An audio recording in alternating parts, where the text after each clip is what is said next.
Okay, Grandma. When the stock market crashed, what was your first thoughts about it, and how did you think it would affect you? You mean the depression? Yeah, when the stock market crashed in the depression, what was your thoughts on it, and how did you think it would affect you?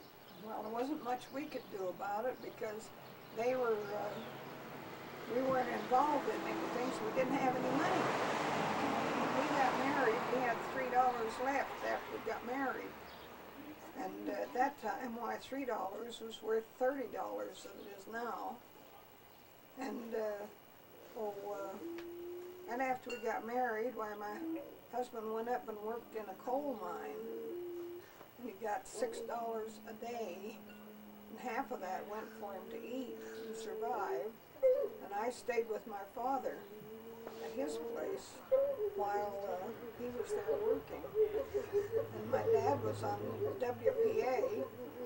He had a team and a scraper and was helping build roads. And he wasn't making very much, but he was doing pretty good. And then when he lost that job up there and he came down here, why, we moved into a little house up on 17th South. We paid $8 a month for the rent. We didn't have the money for electricity, so we stole their electricity until they caught us.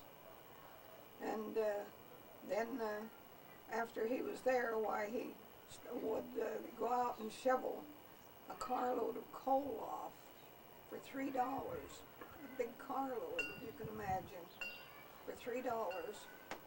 And we moved from there and moved up on 8th South between 4th and 5th East, right between the railroad tracks.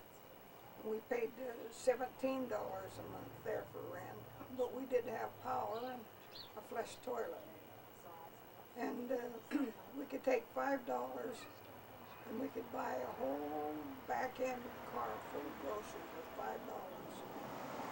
$5. Bread was 5 cents a loaf. Milk was 7 cents a quart.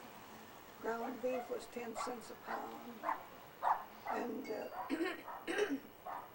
all of your other vegetables things were priced accordingly to that amount. And we lived there for 5 years. And then he got pneumonia and was in the hospital.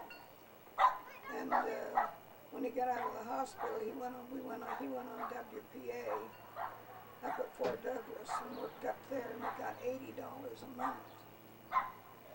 And we was living real high then because that was quite a bit of money. And so we stayed where we were there.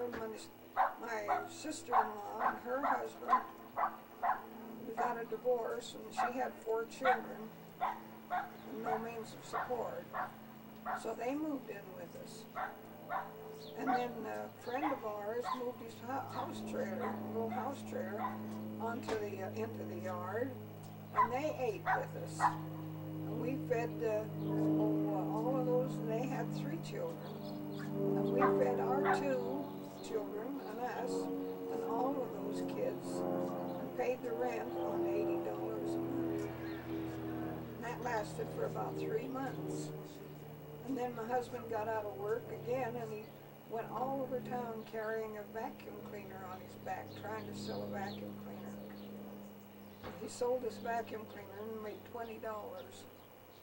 And boy, I put in the staples that would keep, and groceries, as much as I could, so that we would have something to eat. And at one time we got down to where all we had was beans, little white beans, and bread, because I had